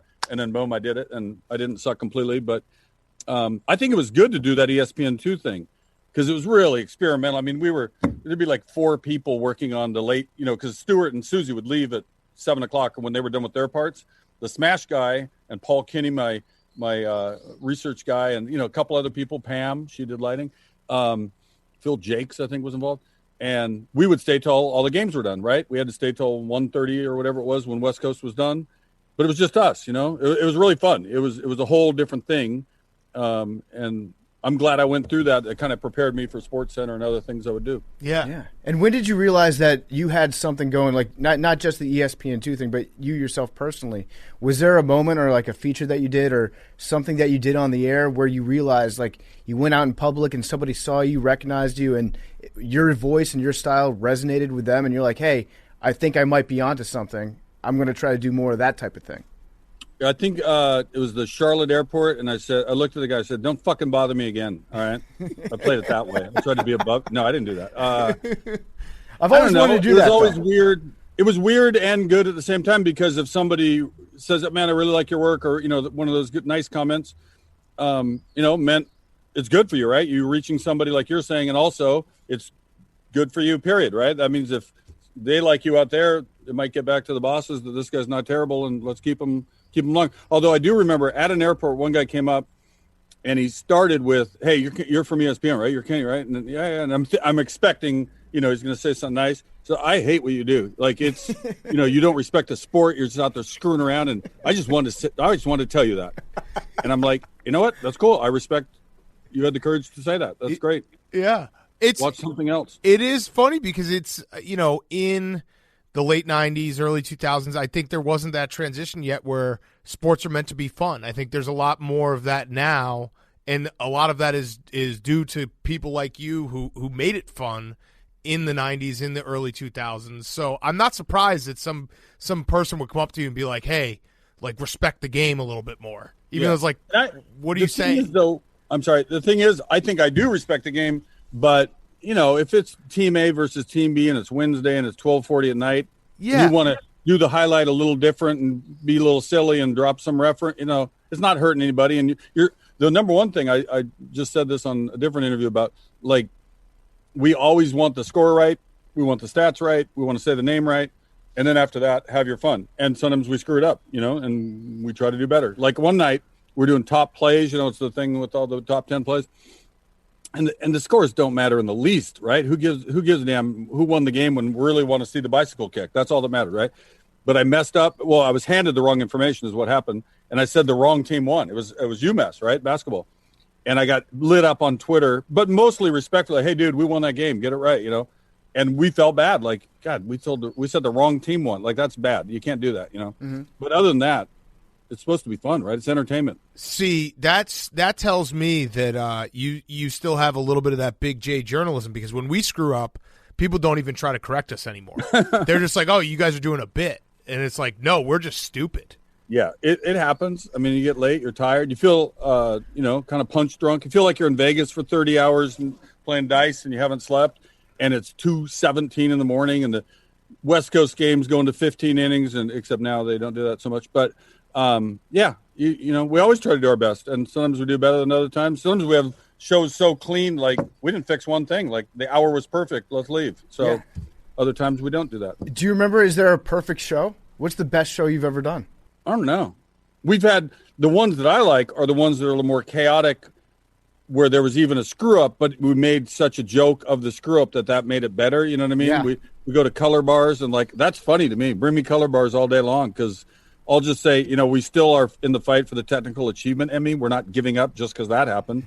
Some other people at the place, and probably any place, not just ESPN, are more, what's the word? Just straighter arrows that just think, oh, God, we can't clown around about mistakes. I'm like, no, man, mistakes are funny. You don't want to make a mistake on a serious story. Like when it's time to do, and we do have to cover serious stories, you kind of like tense up and make sure you say the words right. And the rest of it, though, is guys are playing games and girls are playing games, and there's games. I mean, I still respect the athleticism and the dedication. All those things are all true. But I think if you were an NBA athlete and you heard silly stuff we say as they score, like our new little whatever phrase we come up with, I think they'd be amused by that, as opposed to Steph Curry was successful with a 3-point shot. I mean, it's boring. So yes, makes sports fun. I absolutely agree. Is there something, any wisdom that was imparted on you from the one and only Chris Berman? Because we're big Boomer guys. Oh, I'm too. Yeah. He called me yesterday with a very sincere, we talked for about a half hour. He felt bad. He was apologizing. His birthday was the same day that it all came out that I was going to leave. And it was just bad timing. They were going to announce that he's doing some more of the NFL stuff. And I said, dude, it was probably like an auto. They probably set it up to put it out at 2:00. It wasn't no malice. He didn't need to apologize for that. He was great to me because he was just like, he's the Godfather. I mean, without Berman, we probably didn't end up doing, and that's not any insult to Bob Lee and Tom Mees, who passed away, Dan and Keith, Bill Patrick. I mean, I'm leaving out names. There's a whole lot of people, Gil Gardner, the original guys who did the first show. It wasn't just Berman, but, his thing, the way he did the football, all his little phrases, all the names for the players, like, it became like, right? It was what we were watching. I watched from Seattle before I ever thought of being on ESPN. I was watching all that, and we have high respect for him. I hope he gets to do it as long as he wants to do it. Have you thought about maybe ghostwriting for Chris Berman? Do some of his boomerisms on Sunday Night Football, maybe under a nom de plume? That's not a horrible idea. I'm going to get into greeting card sales first. I also have a game with Topps.com. Let's plug that thing. I made up a card baseball game that Topps is selling. Oh, what is that? It's called card baseball. Okay. Basically, my uncle Bud and I, way back when I was like 9, made up a card baseball. We just kind of made it up out of thin air. It's basically like playing war, essentially. High card wins, but there's a way to make it be a baseball game. And then the fun part is you make your own lineup. So you got your dog leading off, and your 6th grade girlfriend's batting second, and Ken Griffey Sr. is batting third. Johnny Bench, probably Lee May. I'm going old school Reds on you right there. Who else do I have on my team? I mean, I would basically play the Reds mostly and then mix in some Friends and some Mariners. But I grew up without baseball mostly because when I was a kid, we had the Seattle Pilots, who then became the Milwaukee Brewers, right? They only played one season. So I went about 7 years with no team in Seattle. So I adopted the Reds because they were world champions. I was kind of a front runner there at age 10. But yeah, it did, and it hasn't worked out since. That was really kind of it. True enough, I was there for the big years. Yeah, yeah, right. You actually have to go back. You might have to move to Cincinnati to make the Reds great again. I mean, we did that. Like playing wiffle ball. I probably would still if I were playing. We would pretend to be. Like you announce who you are coming up, right? And you imitate Joe Morgan. Yeah. We kept stats, man. We were weird. Mark Sansevier, let's plug Mark Sansevier. Yep. He's out in Wolf Point, Montana, a good friend, and he broke Babe Ruth's home run record in one summer, the summer of 1972. Wow. He hit like 790 some absurd number because we literally kept stats every game, and we would play from 9 in the morning, till 2. We go swimming, come back, play the evening card. So we probably played 25 games in a day, little 3-inning games or whatever. Now, was that any that was just the thin yellow bat, or was there any? That's a great question because 40 of his homers were later discounted because my sister wasn't home to go to Value Mart to get new equipment, and all we had, because the yellow bat broke, all we had was one of those stupid fat bats, totally illegal. Totally illegal. Yeah. People who play with them. Different game. Or you stuff the what I would do, stuff the wet toilet paper or paper towel in the bat, and it would give a little weight to it. We didn't think of that. That thing would pop. So yeah, there's cheating in. We had a really cool field on the house I was describing earlier on Star Lake, and my dad, built a fence for us, and then we got advertising. We put fake advertising in the outfield to replicate, a stadium.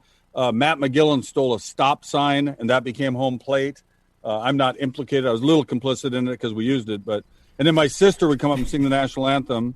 And we would line the field with either chalk or flour or something. We got to get you out to Stu Finer's house. We're going to go play in a wiffle ball tournament out in Long Island this summer. We'd be honored to have you along. Yeah, I throw almost unhittable spitball. Like the ball drops literally like a yard. You just turn your back, saliva, and then you see it fly off, and the ball just falls. But I also favor using the softball size wiffle ball and the skinny yellow bat because it doesn't throw at your arm. You can throw a real fastball with this heavier ball. Kenny Mayne is being brought to you by ZipRecruiter. If you're looking for a new candidate for a job, maybe you're looking to hire somebody who's quirky with a dry sense of humor that has worked at ESPN for, 26 years, maybe start ZipRecruiter. Use ZipRecruiter.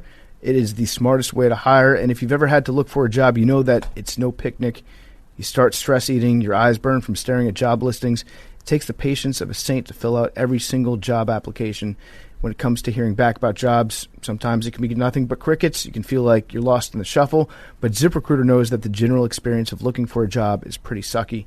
That's why they figured out a way to make it unsucky. When you sign up on ZipRecruiter.com, you can create a free profile. Then you're going to get matched to great jobs, plus a lot more. ZipRecruiter is going to proactively pitch your profile to employers whose jobs match your experience. Unlike other job sites, if an actual person from the company really likes what they see, they can personally invite you to apply to their job. Candidates who are invited to apply on ZipRecruiter are nearly 3 times as likely to get hired. This is according to 10,000 logged-in ZipRecruiter users who reported being hired through ZipRecruiter during September and October of 2020. Plus, if you like the job, you can apply to it and many others with just one click. It's that easy. No wonder they're the #1 rated job site in the U.S. Sign up for free on ZipRecruiter.com today.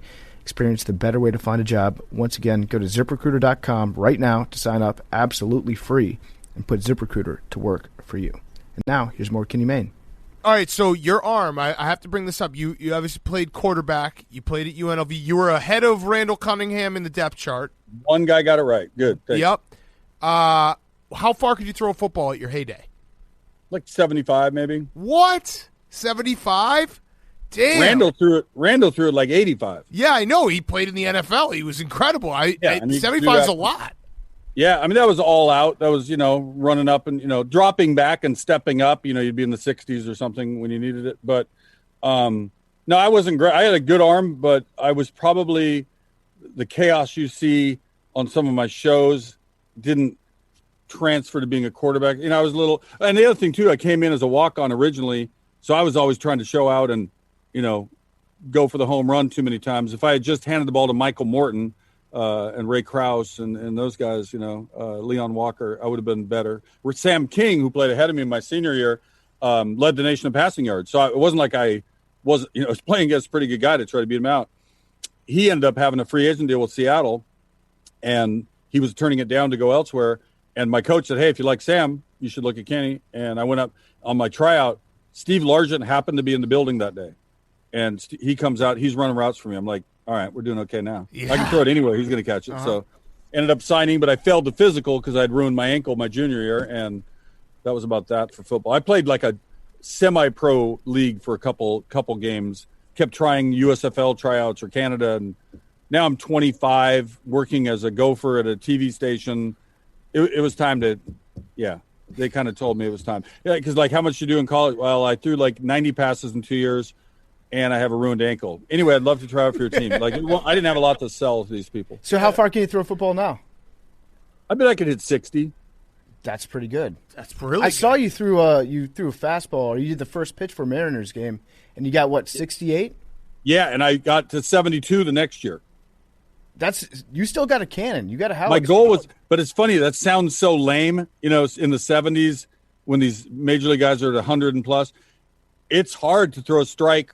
And plus, I haven't been training to be a pitcher for 40 years, but I thought I could just do it on willpower, and it's hard. Just getting to 70 is everything you got. Yeah. I mean, So my goal remained 75. In fact, I pitched a thing to the Mariners yesterday because with our foundation, we're awarding, what's the best word? Recipients. They are recipients of, I don't like to say they were gifting it. I mean, they earned it, right? They injured their legs at war or whatever. We're helping veterans get back, pain-free lifestyle. This brace I have is insane. I just play golf with it. I can hike. I can play flag football. I can run sprints.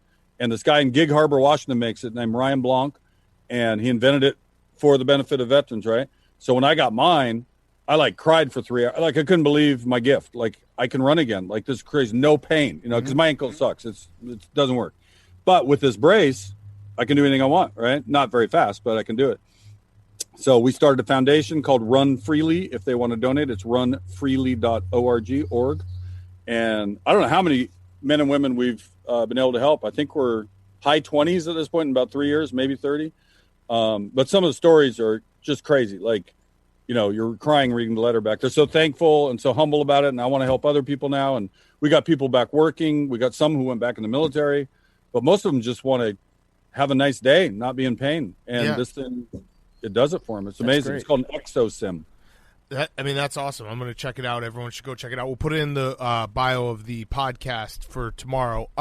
If someone said to you, like, hey, Kenny, When I want to say tomorrow, it's now today. Today, you're right. When people are listening today. That's a fix. That would be a fix on the late Sports Center. We don't fix anything. Okay, fuck it. Just whatever. Yeah, we don't fix anything. Whatever day it is, we're on right now. Wherever you are, life is live. Yeah. How come it's not live? Why don't you just be live? It is live. If you're listening to it right now, you're listening to it live. Oh, you're living. We're live as hell then. We're not live. But when you're listening to this moment, right this second, someone is listening to this moment in their car on Friday morning going to work, right. It's live for them. Okay, because it's the first time it's ever happened. And it's life. Life is live. You're experiencing it all at once. But real live is always better than pretend. You're doing your TV tricks. Because, Kenny, what we are is we're on demand. Yeah. So we're live whenever somebody wants us to be live. Like, all you have to Netflix. You get your phone, you push a button, and I'm there. I'm in your car with you. Yeah. I got you. You'll learn all this stuff. You're just a young guy out there trying to find your way. I'm like a walking NFT right now. I'm just, if you want a little piece of this. Yeah, can I buy you right now? How much for the next 5 seconds of your life? That whole thing, I sort of get the Bitcoin and all that. I sort of get it. But the NFT thing, I'm like, hold on. So let's pretend, just as an example, name a guy. Aaron Rodgers is going to spin a football on the ground, right? Because he's so good at that. And they're going to capture that, and they're going to blow out, a power station by using computing power to blockchain the hell out of that thing. And then that's a thing, right? It's a physical thing, and it's a zeros and ones thing. And then you buy it for $20 million because you want that Aaron Rodgers spinning thing, right? Yep. And then you're the only guy that ever has it because you're just looking at that thing because you own it. It's mine now. Yeah, just hold on to what it is. I possess that.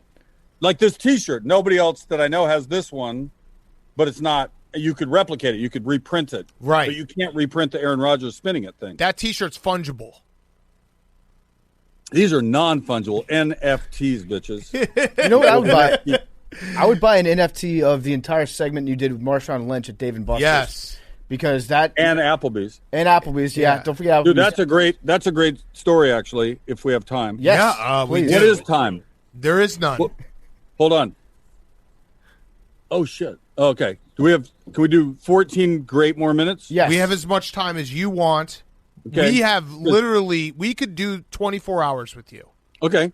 But I can't right now. I could come back and wrap up if No, let's go. Let's keep going. Give me the Dave & Buster's. This is like the Bill Walton. This is when we interviewed Bill Walton, and 2 hours into it, he turned to us. He goes, "How long does this go?" And we're like, "As long as you want, Bill." Bill Walton called us last night, and I put it on speaker so Gretchen could hear. He's the sweetest, kindest. Yeah. He's just the best. There's many people I've run across. Jamal Crawford, shout out. Otherwise, there's many others. I've left them out. It's just Bill Walton and Jamal. They're all good guys. Everybody else sucks. No, they're all good. So Tom McCollum still works at ESPN, and he was my producer on what was called The Main Event. And they made that name up. I did not. I thought it was stupid. But why didn't they just run the story? Why did it have to have a name? Like, what are we doing? But it's the main event. Well, it's better than just being like, here's Kenny Mayne doing something funny. Yeah. You know? I think they hired you because they're like, someday we're going to be able to use this guy's last name. We also had Main Street. That was another show. That one I liked a lot. Everybody on that show was on Parks and Rec. Like, they're all famous now. So Tom McCollum was my producer. And I'd say more often than not, I would, with somebody or on my own, come up, let's do this week. Here's the dumb idea of the week, right? Usually make up something or take a real story and go off the cliff with it, right? In this case, Willis McGahee had left Buffalo, and on the way out, he kind of trashed the place, right? He said, Buffalo sucks, man. They got, they got a Dave & Buster's and Applebee's, and don't even start on the women. I think that was his quote, right? Marshawn's a rookie now. So Tom wrote a really funny script. Like, I changed a word or two, and we freelanced a word or two, but it was really Tom. And Marshawn and I'm reading him the Willis McGahee quote, and Marshawn is reacting to it. And then to prove that Buffalo is kind of cool and Willis McGahee was wrong, Marshawn goes out on the town to Applebee's and to Dave & Buster's. And we just had a time. We just went out on the town. And we didn't really script as much of that. That was just give Marshawn the keys and tell him to drive the cart, like a cow. Yeah, yeah. He's a friend. Yeah, I love Marshawn. He's like And he was so misrepresented. All that stupid stuff about not wanting to talk to the media. Like, who cares? Like, there's usually you just want to hear the quarterback and the coach anyway. And there's 53 guys. Pick another guy. Like, he just want to play football, watch Netflix, and hang out with his boys and come back and do it again. Like, he just wasn't into that thing. However, if you get him going on a topic he wants to talk about, he'll talk and talk. I hosted his charity event in Seattle once, and I had to, like, wrestle the mic back. He was very sincere. He's very passionate about what he does. He's done so many good things that he didn't care. He's not, like, waving his arm, look what I did. He, like, passes out cell phones to homeless people to get them connected, right? Like, without, right, this modern technology we're living in. So helps kids in Oakland. He came up for a Seattle event for Special Olympics after he'd left Seattle, and they didn't expect him to show. He's no longer – and he, hey, Marshawn's here, you know. He said he'd be there. He showed up. Legend. Absolute legend. All right, so if you had to pick one thing, one piece of work that you're like, this is what I'm most proud of, or this is what I want you to watch of my time at ESPN, what is it? I don't know if you can find it. It's like it's the NFT. I'm going to give you an NFT. Try to find it. Hell yes. So I used to play in the All-Star softball games, and one year I couldn't make it. I had a horse race to cover or something, and then they never invited me back. It was like, you say no once, you're out. You're not playing any softball anymore. But it was really fun. They'd mic you up, and I'm like out there in the outfield. I'm very average at I can throw the softball, but hitting, I was like a 200 hitter or something. I'm looking around. It's like Fred Lynn's over there, Ricky Henderson's over. It was just bizarre. Like, why am I on the field with these guys? But it was crazy fun. We were going to play in Detroit. Stevie Wonder's from Saginaw, which is close to Detroit. He was going to be in a concert in Philadelphia like a couple days before we had to go out, to the game in Detroit. I called Tim Scanlon, who was then the head of baseball. I said, hey, I got an idea for Stevie Wonder, if there's any way to make this happen, but I have to go to Philadelphia. And he's like, well, you're connected? No. Do you have a patent? No, I got nothing. He said, all right, good luck. Go get it. I said, you're sure? Because I'm not promising anything. He's like, whatever. It's an airplane and a hotel. Like, go do it. So I go to the concert. It was Live 8. It was when they were doing a worldwide concert to relieve African debt. That was the point of it. And Stevie Wonder's there, and all these other big shots are there. And at one point, I'm just trying to work closer to get the chance to ask one of his guys, can I get a minute with him or you or whatever? And I'm standing outside the fence, and I'm kind of looking at all the trailers inside. And his assistant keeps on waving. Like Will Smith goes in and talks to Stevie. And then Natalie Portman goes in and somebody else, right? And all of a sudden he's looking at me like waving, like, big smile, like, come on, Stevie wants to meet you. And like, are they talking to me? Like, how do they know who I am, for starters, right? So I was like, all right, I take a step forward, and Don Cheadle walks by me. He was behind me, apparently. So that was tough, but I didn't give up. And I met a Teamster who gave me a lanyard. Now I'm backstage. I just kept getting closer to the action, right? And I got a hold of his guy. I think it was his brother, Milton Hardaway, and said, I got this crazy idea for ESPN. Can I get 1 minute, literally 1 minute? He says, you stand here. When he's all done, we'll meet you. You pitch him, right? If he'll do it, he'll do it. If you don't, you don't, right? And we loaned our camera to BET because their camera broke. So we're like being helpful. You guys go first. And they interview Stevie. And I say, hey, Stevie, just one line. It's just a joke for this baseball thing we're doing. His line was, I can't be at the All-Star game. I have a high ankle sprain. He murdered it in one take. And he had an album coming out. I forget which one it was. I said, hey, when's that album coming out? And he said, soon. And he walks away.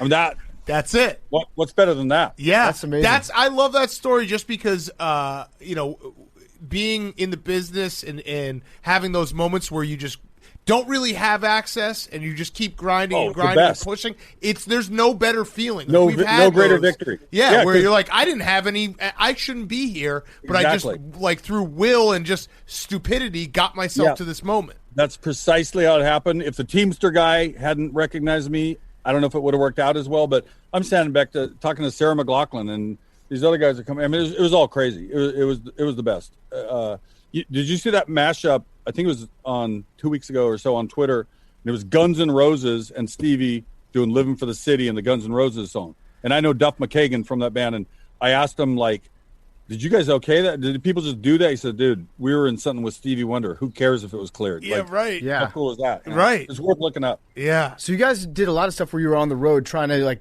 work your way into these clips, get the right questions, ask the right people. We heard that you spent some time overseas in Bosnia and that you had a great friend over there named Amir. Do you still remember Amir? He was like your handler?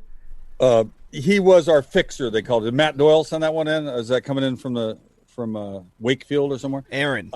Yes.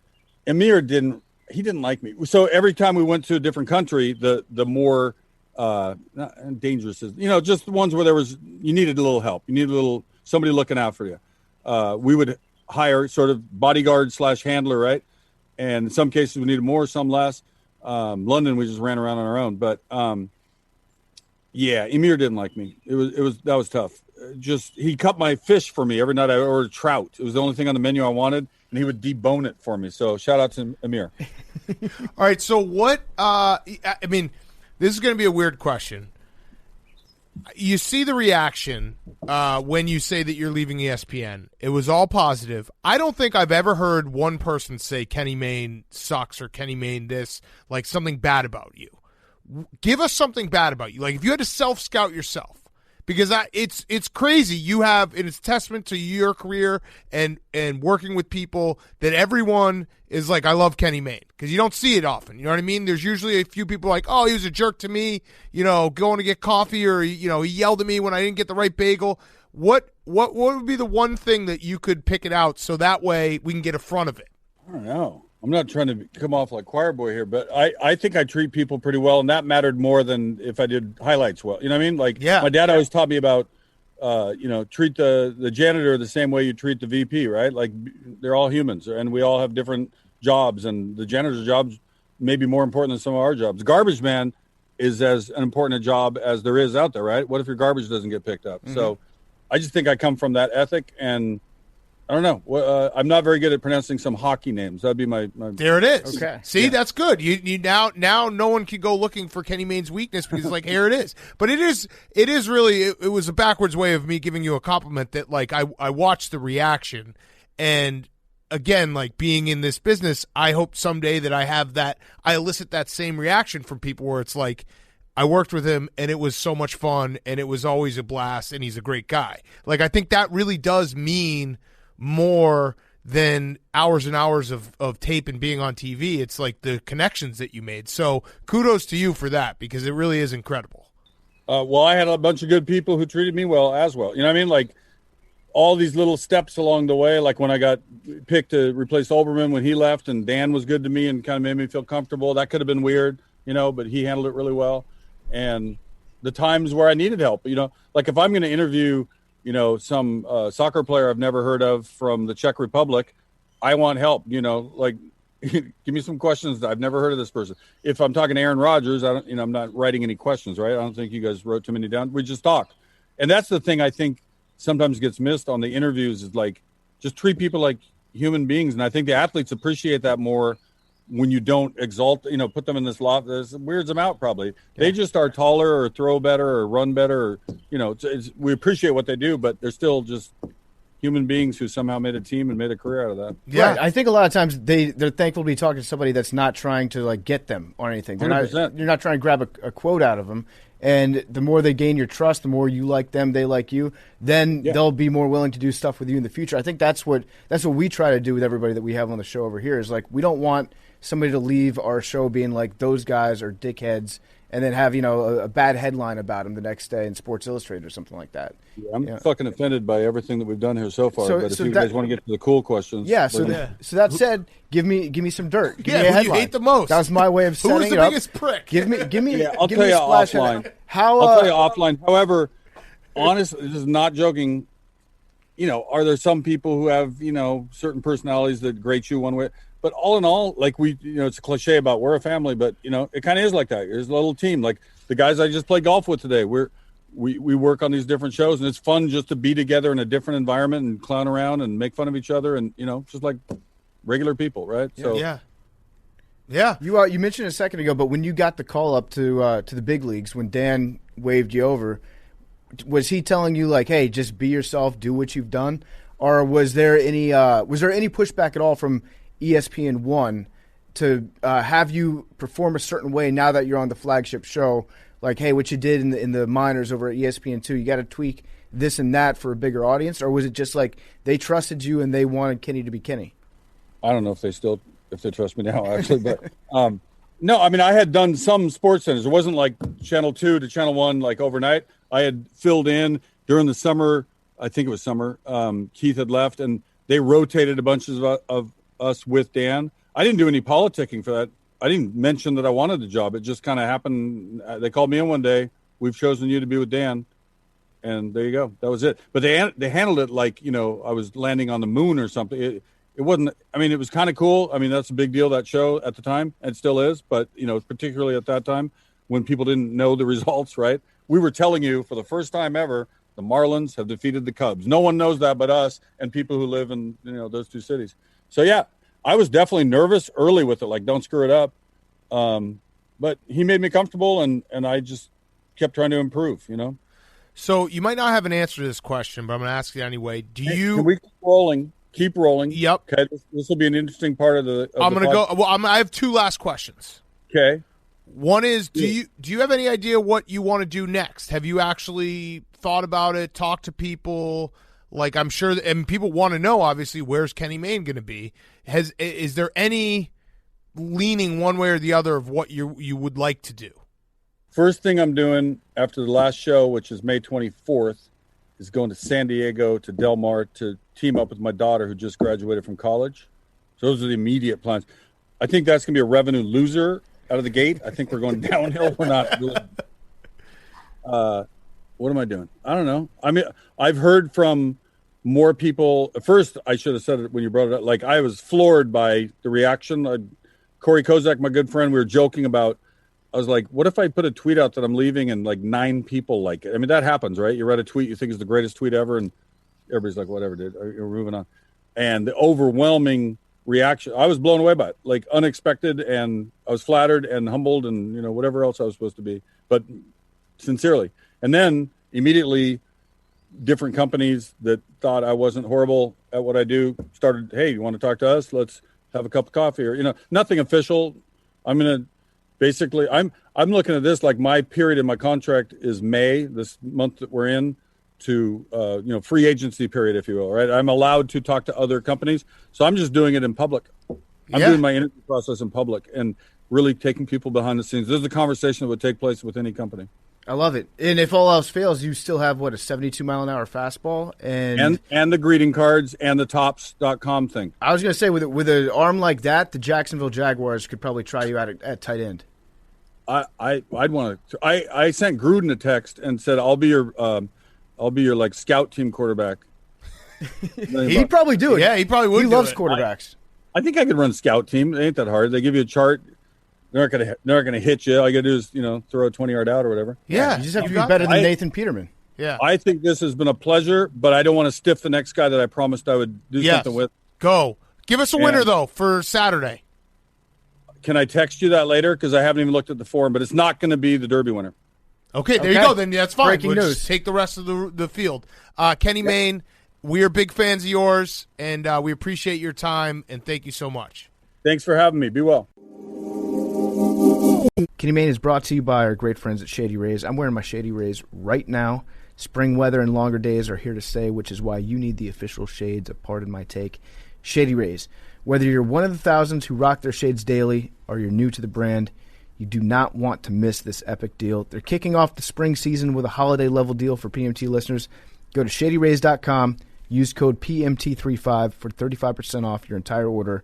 Pick the styles that fit your needs. Stock up on high-quality polarized sunglasses for those trips to the lake, or you can get a much-needed extended vacation. You can also try Shady Rays blue light glasses. It's their hottest collection, featuring a PMT fan favorite style, the classic timber. They have blue light blocking lenses for the indoors and the outdoors.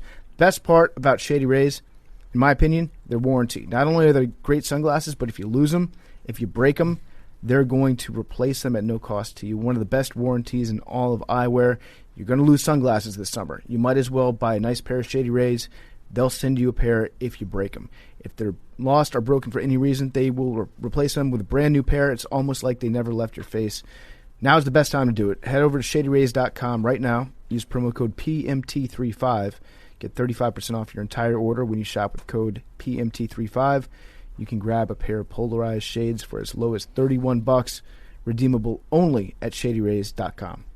Okay, We're ready to finish up with some Fyre Fest. What about this, Hank? We have a longtime Capital superstar named Chara, right?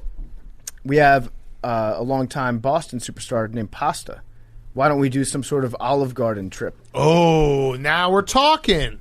Seems like The listeners would complimentary definitely food. win if we. Yeah, if we videotaped it. But it's No. so it's all you can eat and drink pasta and Chardonnay. You have to eat a certain amount or Yeah. something.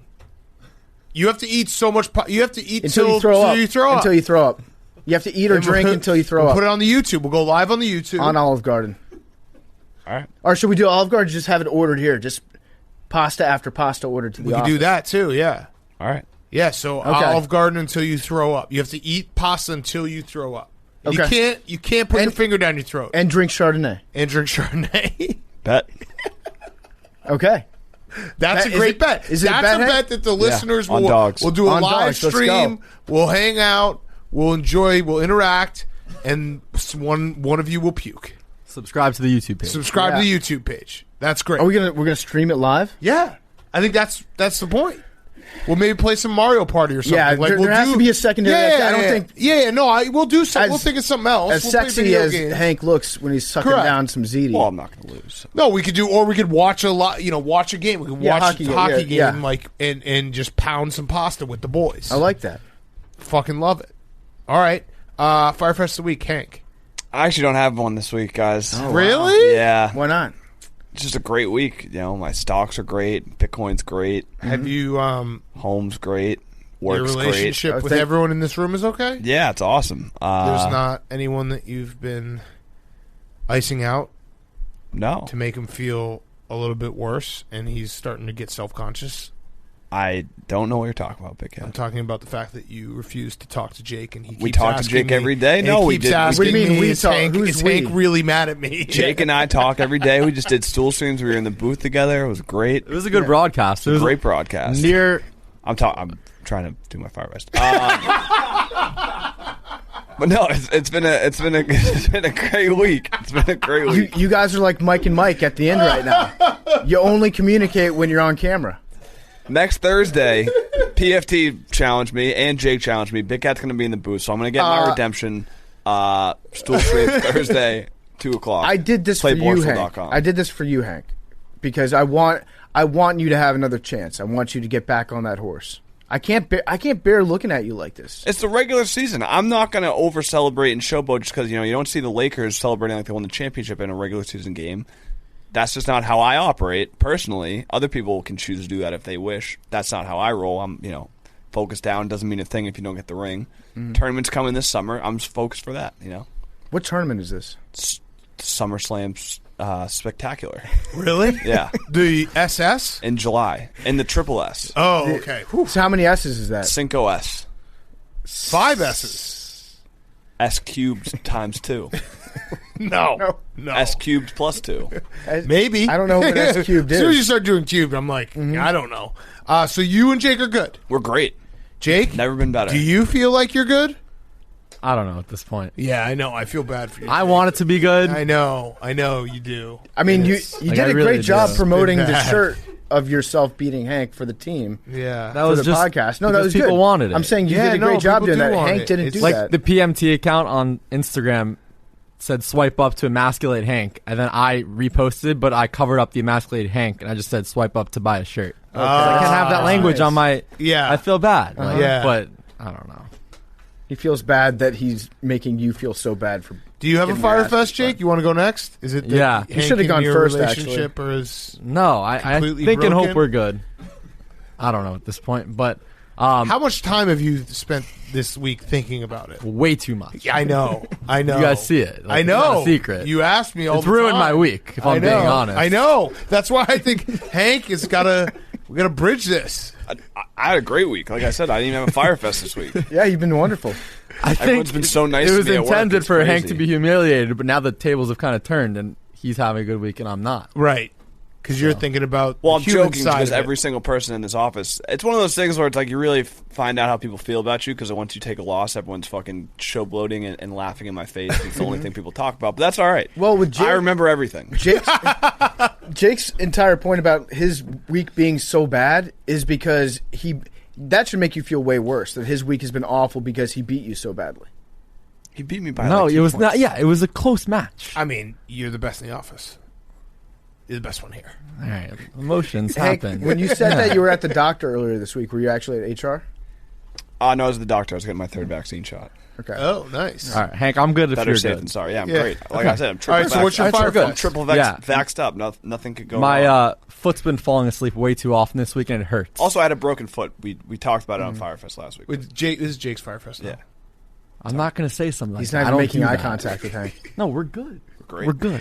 All right, your foot's falling asleep? Way too often, and it hurts. I don't know if you guys have ever been in that position, especially when you sit on the toilet for too long. Yeah. Yes. Every time I can't- take a shit. You get up every day. and you just feel like you don't have a foot. Yeah, that's Right. that's literally the only reason that I know when it's time to get up from shit. Yeah, So I have a brutal. foot that goes asleep. Yeah. and you can't Yeah. walk, but then it always gets better. Okay. Do you guys feel like when your legs asleep that like I always described it to like TV static? That's what my legs Yeah, feel like. pins and needles. Yeah. I always say it feels like Joe Rogan's interviewing my foot. Mm-hmm. That sort of thing. Yeah, That went way over my head. My Fyre Fest of the week is Dr. Fauci said it's masks off right now. Mm-hmm. And Have you heard? You Hot should Boy get, Summer. You should start to listen to that song. what? Future. Future mask off? Yeah. Okay, I'm going to write this down. Oh, PFT His walked name- up to me today. His name is The Future? Oh my God! PFT walked in today and he goes, "Hey, have you heard Sicko Mode?" And I was like, Yeah. Yeah. What do you like? 2 years ago?" And he's like, "Yeah, I just listened to it." I was like, "What?" Like a light. I thought I was. Like I thought a I had light. I Like thought a I had light. like gotten knocked out or something when he said. I thought there was like Half a new a Zan, thing. and I'm out on the flight. Where like were a you? light. It was all that was played. I'm 18 months post modern culture. Got it. That's when I start to catch up. But yeah. Cap. So, yeah, it sounded good. Yeah, Not yeah, even- yeah, Wait, did you say that I cap when I'm 18 months? Yeah. You think I'm more than that? Yeah. No, I think you're less. How less? You're right on it, bro. When was Sicko? You're right on it. When did Travis Scott sing like Sicko? 2 summers ago, I think. Okay. Yeah. You're right on it. But yeah, my Fyre Fest is masks off, and which is great. But I'm getting a cold sore right now, Oh. and this is the worst possible time ever Bonk. Just in the course of human history. I think that I am. I can't be sure. You ever have that feeling Time bonk. where you're like, I don't know, maybe Yeah, it could be I'm a psyching zit. myself out. Yeah. But I started to feel it this morning, and then the next thing that I saw was fucking Fauci saying, "Hey, great news! Take your masks off." I think that we should do one more week. I think if we just go masks one more week, I think that'll be perfect timing. Then everybody will be happy, and we can finally then take our masks off in public. Okay, one more I week. just think just one more week, or maybe I'll let you know on Monday. Maybe it's okay to do it right now. Okay. It might be all in my head. Don't Don't bonk me. Like you have cold herpes. sore. like 80% of people have cold sores. Hank. They just totally. they're just ashamed to talk about it. Totally. All right, my Fyre Fest is that I got vaccinated today, but PFT stole all the jokes Your about third how one? you're not talking about the vaccination, so I can't talk about my vaccination. That sucked. I'm sorry. yeah, it's all right. I'm not going to talk about it. But when I talked about mine, I didn't mean to be right. preventing you from Correct. talking, not Correct. talking about so yours. I can't now talk about mine. Now you almost have to talk about it. No, I because can't. if you don't talk about it, then everyone's like, "Oh, it's PFT's bit." I will say this: I do feel like more of a fucking man because I went and got the Johnson & Johnson. Yeah. And it's partly because I'm just lazy. I didn't want to you go back only for a got second one? shot. Johnson squared. But I got the one that, like, knowingly people are like, hey, that one's sketch. And I'm like, I don't care. Well, if you're a girl boss, it's sketch. Yeah. I was all for it, though. Real men get 3. No, real men get 1 Johnson & Johnson and have an 85% efficacy rate. They're going to fucking put the little thing on the bottom of this podcast. Troops is going to be like, blood clot, big cat. Yeah, so You know a good the joke? boys are all vaxxed up. There except, we go. Well, no, you have 2 weeks. You got to wait 2 weeks. well, I already had immunity because I had it, so I'm ultra alpha. You know what I mean? Like, I had it, because you're the only one that caught it. You're well, so no, alpha. there's a guy here who had it. Oh too. yeah, yeah. Someone Yeah. who will not be named. He will probably not get vaxxed. You know what a good joke is when someone asks you about your vaccine? Be like, yeah, it's Johnson & Johnson. That means docking. Ah, nice. Put them right together. Sword fight. I actually was surprised at how easy it was. Everyone should go do it if you can.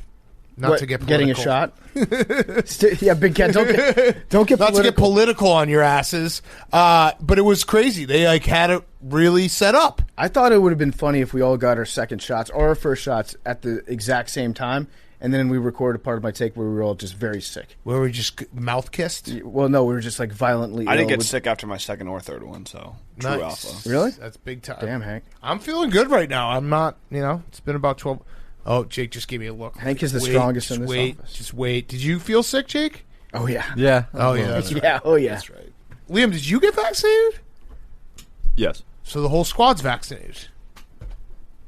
I do. Fuck yeah, boys. I Ass feel- off. Hot boy summer. I feel like a sucker for getting vaccinated before I even got a burger out of it. Were they giving away Fucked up. burgers? Yeah, in New York, they're giving away burgers. I could get a burger? You're Shake doing a Shack great job of fries. acting surprised right now. Shake Big Shack Cat. fries? Big Cat waited to schedule his Shake Shack vaccine. fries.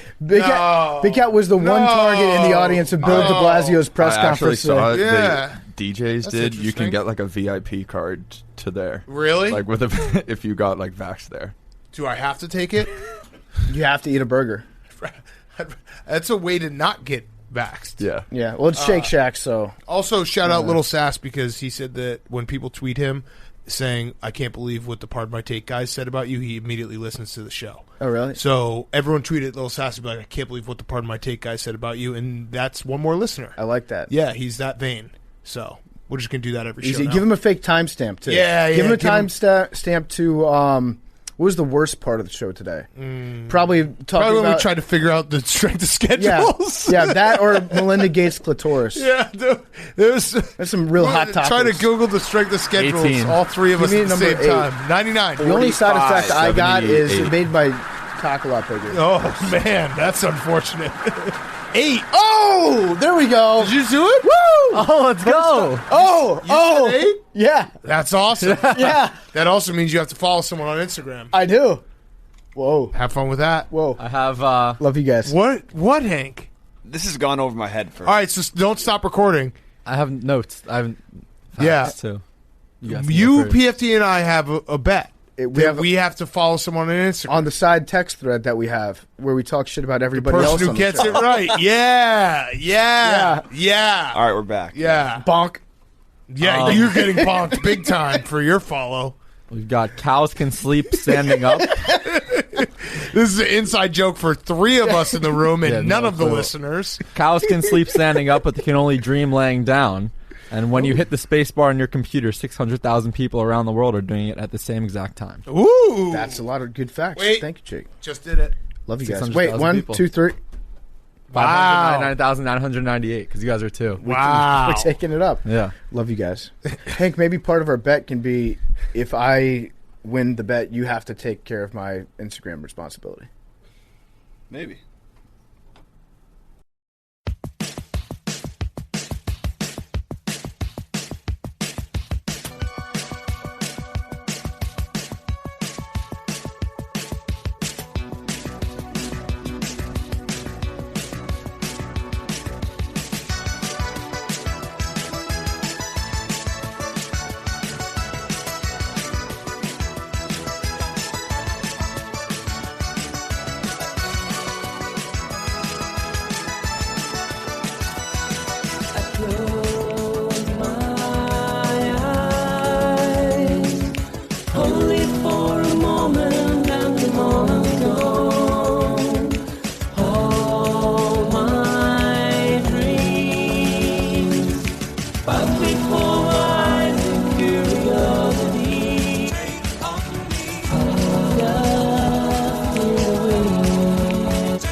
It's Pardon My Take, presented by Barstool